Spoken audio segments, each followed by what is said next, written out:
Okay, you guys, I am always on the road, and thought I should let y'all in on little trips and trades that I picked up from being on the road so much. Now, first thing before you go on any road trip, know that you're in a small container in a big room. Like you're in a small car, big road. All right, I'm Anthony. You can just call me Antho. Keep everything simple, and I'm pretty cool when it comes to the roads. Why? Because I'm pretty cool when it comes to life. Not really, but what you gotta do is unplug everything. Make sure all lights and everything is turned off. Second thing you gotta know, big component of the whole road trips are bathrooms. You have nasty ones and you have clean ones. Okay, you gotta know which one is which because this is where your booty's gonna probably be. Third thing, which isn't really a big deal as long as you know how to do it, is those foods. Make sure your snacks are on point. Snacky snacks needs to be dry.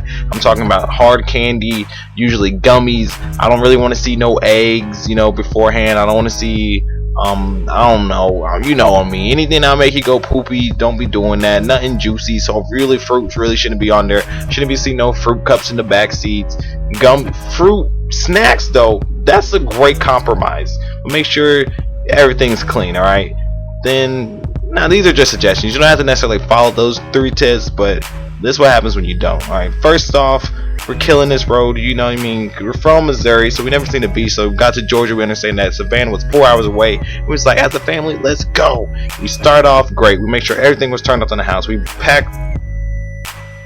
We slept. As a passenger, you gotta make sure you know how to sleep because when you're sleeping, you can't annoy the driver, you can't annoy the navigator, and you won't ever have to worry about the music your parents are playing because you're in dreamland. Life is a-okay, but then this is a new life, a new state, so let's try new things. Usually we'll pack a lunch, but this time we didn't, and so we sleeping, we get hungry, we got hungry because we woke up and our tummies a little mumbly, and so we was like, hey, let's try something new. We stopped at this Huddle House and it was alright, you know what I mean. The ambiance wasn't all that great, but I have to admit that the little chocolate pancake or waffle I had was quite on point. So all moms doing what the moms do, they give a little call. All those who have to use the restroom, go ahead and use it now. And I don't mind going pee in public restroom, because I'm a boy. All I do is, do my business, kick the little flusher, and then I'm out because we got hand sanitizer in the car. But I can never pull myself to go number 2 in public restrooms because that's nasty. I don't know where those other people's booty's been. I don't know whose booty has been on that toilet seat, so I refuse to go. Then we let the dogs out too. We travel with the puppies because they're family too.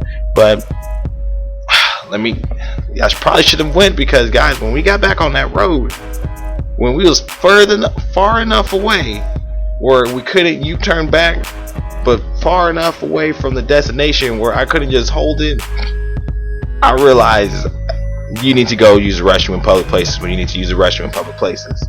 And this is what happened. We driving, we rolling, and then all you hear is something.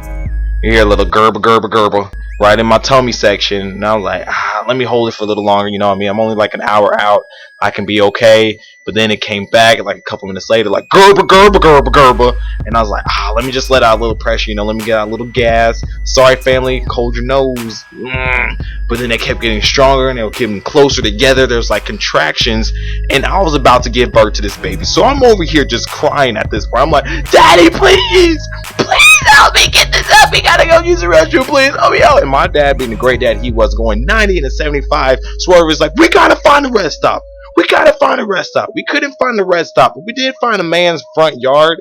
And I pulled down my pants and hit that doggy style, not in a sexual way. And those contractions gave birth to a 7-pound 6-ounce poopy.